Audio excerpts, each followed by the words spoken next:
Hello, I hope you are having a wonderful day. Today I'm showing you how I built a floating folding desk for my daughter. She has been using her bed as her makeshift desk since she asked me to convert her loft bed into a single platform bed, kind of a platform bed. So that's the spot where it will go. I've already identified where the studs are. So here I'm just doing a quick sketch of it. I got the inspiration to do this from Anna White. You can check out her website. I've gotten a ton of inspiration from her. It's a pretty basic build. I'm using 3/4 plywood for it. So I'm doing it with 3 shelves on the left. Well, 3 levels, so 3 shelves that will be on the left. And initially I was going to add a shelf on the right hand side, but then I decided to take that out to allow for the chain that will be supporting the writing portion of the desk. So I took that part out of the build. So here I'm just going to use some scrap wood from an old project that I took apart. And here are the dimensions if you are interested in building the same thing. I didn't bother capture cutting, doing the cuts.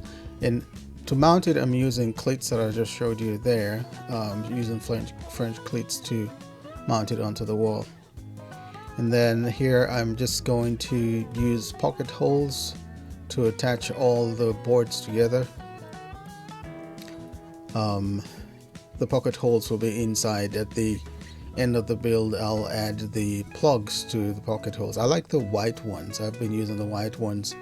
The wooden ones don't seem to sit in flush. I like how the white ones sit in there. So that's what I'll be using. So I'm just getting my pocket hole jig knob by Craig. I like this one. I know there are various types. This one you can hook it up to your vacuum, but for this particular build I didn't bother doing that. I just used my handy vacuum, my cordless Ryobi vacuum to do some cleanup as I go. Like this one, as you can see, all the tools you need are stored at the back there. I will leave a link in the description in case you want to grab yours. So I'm just going to speed through this part where I drill all the pocket holes and then go ahead and attach all of them together with pocket hole screws, with the Craig screws, of course.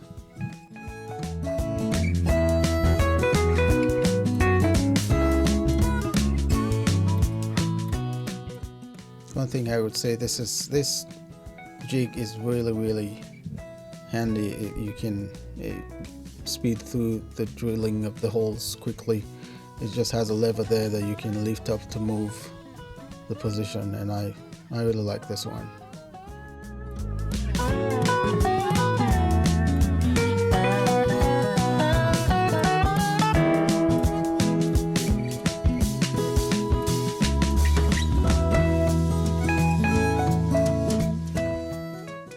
So lots of holes there to drill the pocket holes on, but it makes for a clean build because there are no screws. You don't see any screws outside. I was going to use dowels to attach the outer pieces, but then I had a change of mind with that one as well. I just went with pocket hole screws because I wanted to build this as quickly as possible and have it mounted so my daughter can have a desk to use.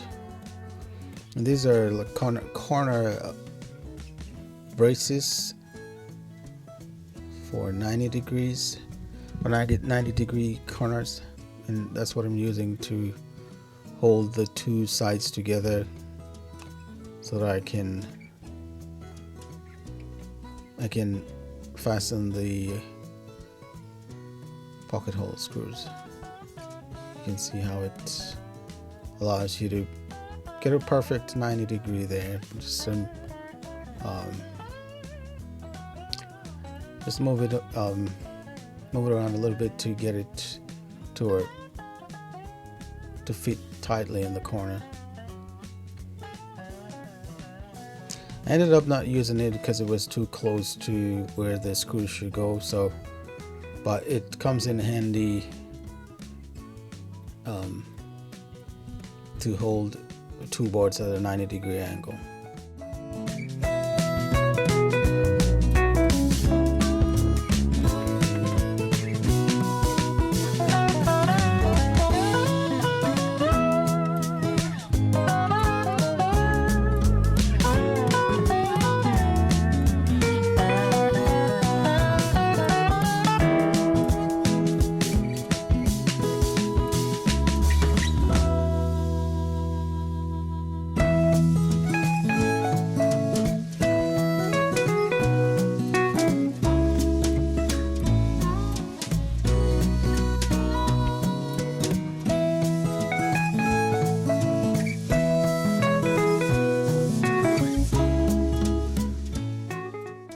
So for this, as well as most of my wood projects, I use this Quick and Thick by Titebond.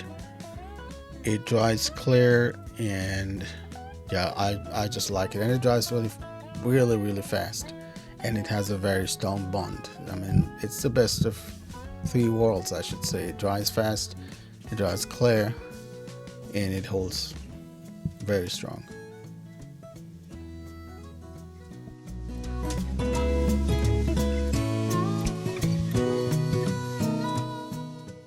Now that I have the four sides attached together, I'm just going to add the dividing board that divides it pretty much about halfway, not exactly halfway.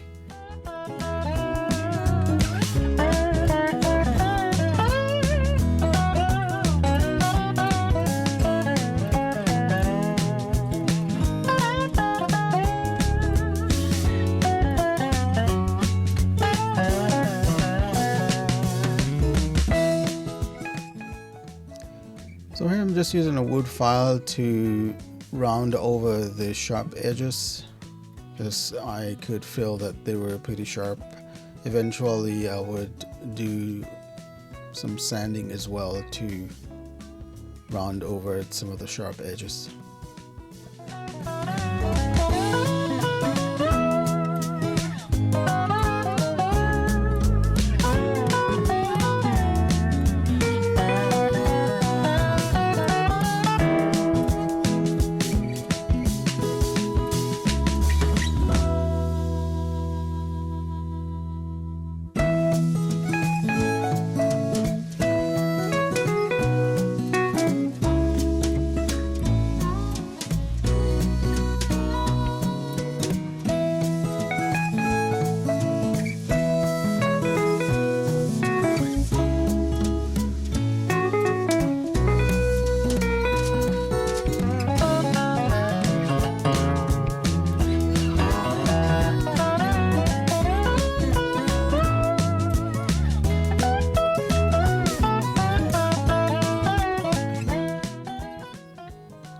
So this board that I'm using to build this was a board that was part of an old project that I took apart. It was a shoe bench that I had in my entryway / mudroom, and it had this decorative piece there that my daughter wants me to attach to the door of her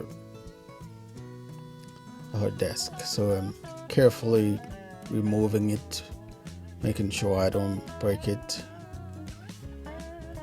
because it's really delicate.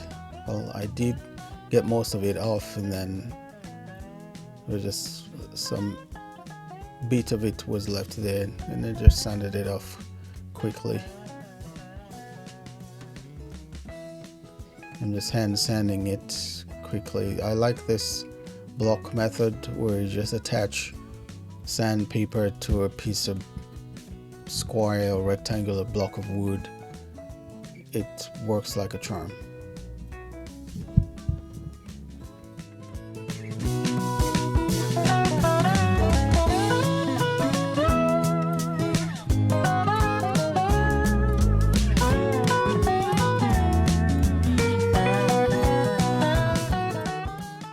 At this point, I just want to acknowledge you and thank you for watching the video this far. If you're finding value, please like the video with a thumbs up, and feel free to share it with someone you know might find value in the video as well. Thank you.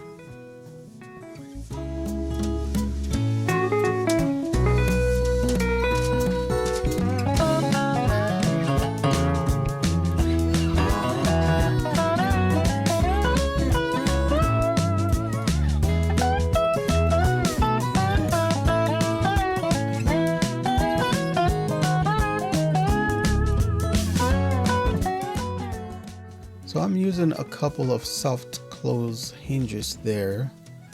They're pretty easy to assemble or attach there because they're on the surface, since the front of the desk will be open at 90 degrees. And I didn't want to get a drill bit out, so I'm just using a self-drilling screw as my pre-drilling tool there. And then I just use 3/4 inch screws to attach the hinges there.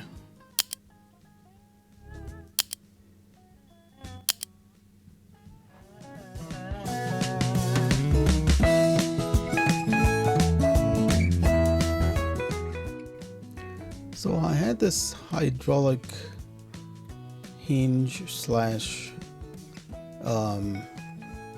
door closer or cabinet closer that I bought to use here, but for some reason I couldn't get it to fit.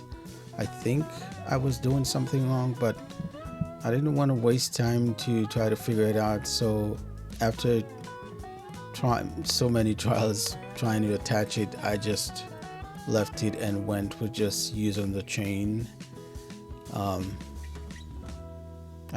I think I was a little bit impatient as well, but I'll figure out how to use it and probably use it on another project. I'm thinking of building the same thing for my son's room, because he has one of my very first builds, a table in his room, but because his room is smaller, having a folding desk there would give him some extra space. So I'll probably figure out how to use this and then use it on his own. It comes in a pack of 4, so I will only need 2 of it. But here I'm just doing my last trials, trying to move the position of it. Hopefully it fits there, but I didn't have luck with it. So like I said, I just took it out and went with the chain instead, which I had handy. So I just attached it there with some screws and washer over the one end of it, and did the same thing on the other end, on the cabinet side of it. And then at this point it was time to go mount it in the room.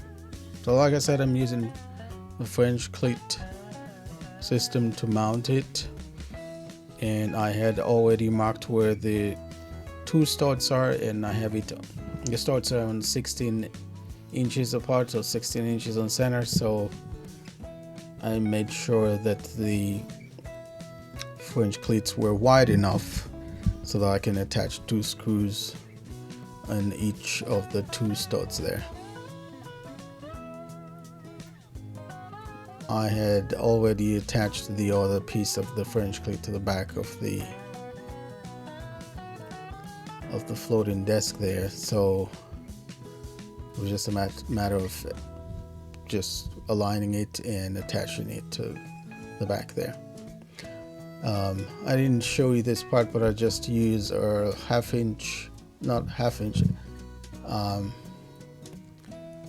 a 1/8 plywood there as the back to cover the back. I was going to leave it open, but figured, you know, it would look much cleaner to have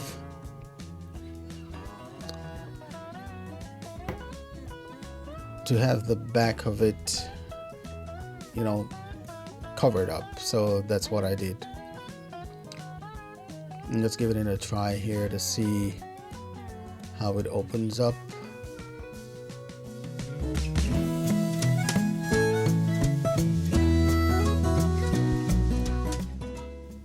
I like the soft close there.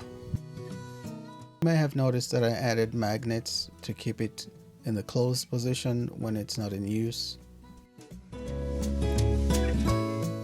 Did add a couple of screws, one to the top and one to the bottom of the French cleat.